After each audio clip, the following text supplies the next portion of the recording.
Morning class fifth, welcoming your maths online classes. कल मैंने आपको फर्स्ट और सेकंड क्वेश्चन एक्सरसाइज 1 का एक्सप्लेन कर दिया था। आई होप आप लोगों ने अच्छे से समझ के अपनी डिविजिबिलिटी चेक करके आंसर यस और नो के दे दिए होंगे। अब फिल इन द ब्लैंक्स है। All even number are divisible by 2। सारे जो भी वंस के प्लेस पर इवन नंबर होते हैं 0 2 4 6 8 वो सभी 2 से डिवाइड होते हैं। A number is divisible by 3 if. कब होता है? जब जो सम है डिजिट का वो डिविजिबल होता है 3 से।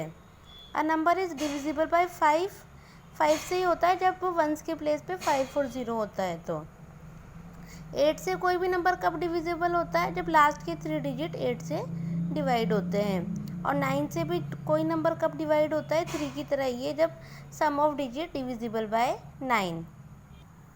अब आते हैं हमारे प्राइम और कंपोजिट नंबर्स। तो सबसे पहले प्राइम नंबर्स होते हैं, हर नंबर के 2 फैक्टर होते हैं, एक तो 1 होता है और एक वो नंबर अपने आप में खुद अपना फैक्टर होता है। तो जिन नंबरों के 2 फैक्टर होते हैं वो होते हैं हमारे प्राइम नंबर, यानी कि ये नंबर सिर्फ अपने आप से डिवाइड होते हैं और किसी नंबर से डिवाइड ये नहीं होते हैं।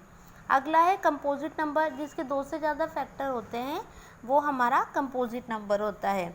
तो यहाँ इसने ग्रिड बनाई है, इसमें सबसे पहले इसने 1 से 100 तक काउंटिंग लिखकर सबसे पहले क्रॉस आउट 1 जो है वो यूनिक नंबर होता है, ना इसे प्राइम में काउंट किया जाता है ना इसे कंपोजिट नंबर में काउंट किया जाता है। उसके बाद हमने 2 को छोड़ दिया क्योंकि 2 जो है हमारा प्राइम नंबर है, 2 किसी और टेबल में नहीं आता है। उसके बाद इसने 2 के जितने भी मल्टीपल्स थे, यानी जितने भी हमारे इवन नंबर थे 4 6 8 10 12 14, जितने भी हमारे इवन नंबर थे सबको क्रॉस आउट कर लिया। उसके बाद 3 को भी छोड़ दिया क्योंकि 3 भी हमारा प्राइम नंबर है, 3 किसी और के टेबल में नहीं आता है।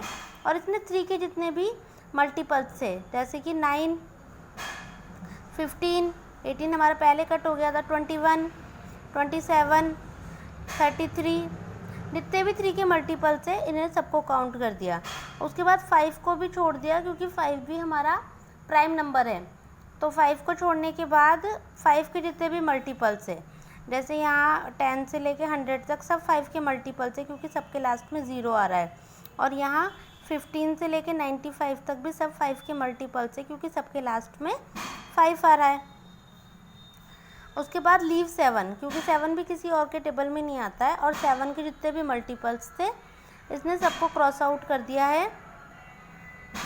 उसके बाद बचता है हमारे पास 11, क्योंकि 11 भी किसी और के टेबल में नहीं आता है और 11 के जितने भी मल्टीपल्स है सबको कट कर दिया। अब इस तरह से सबके मल्टीपल्स को कट करने के बाद हमारे पास 1 से लेके 100 के बीच में हमारे पास बचा है 2 3 5 11 13 17 19 23 29 31 37 41 43 47 53 59 61 60 71 73 79 83 89 एंड 97, ये सारे हमारे प्राइम नंबर से, यानी कि सिर्फ अपने आप से डिवाइड होते हैं और किसी टेबल में ये नहीं आते हैं।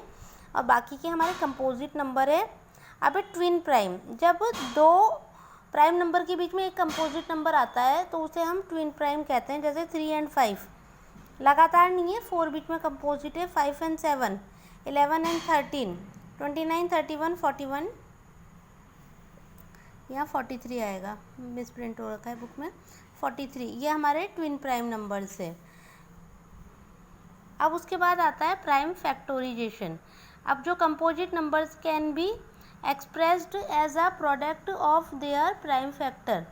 2 मेथड है, पहला है फैक्टर 3 मेथड, दूसरा है डिवीज़न मेथड।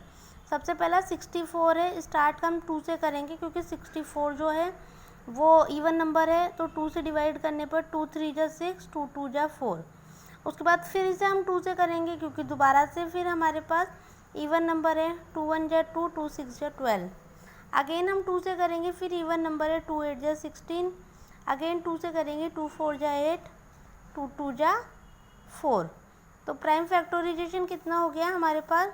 1 2 3 4 5, 1 2 3 4 5 और एक ये वाला 2, इसे भी हम करेंगे तो हमारे पास 2 1 जा 2 आ जाएगा। 6 बार करने पर ये नंबर आया, 2 2 जा 4 4 2 जा 8 8 2 जा 16 16 2 जा 32 32 2 जा 64। तो ये प्राइम फैक्टोराइजेशन है। इसके जो सम्स है वो हम अगली क्लास के अंदर करेंगे। आज के लिए हम इतना ही करेंगे और तब तक आप अपनी कंपोजिट और प्राइम नंबर्स को आप लर्न कीजिए, कौन से नंबर प्राइम होते हैं और कौन से कंपोजिट होते हैं, और अपना वर्क कंप्लीट कीजिए।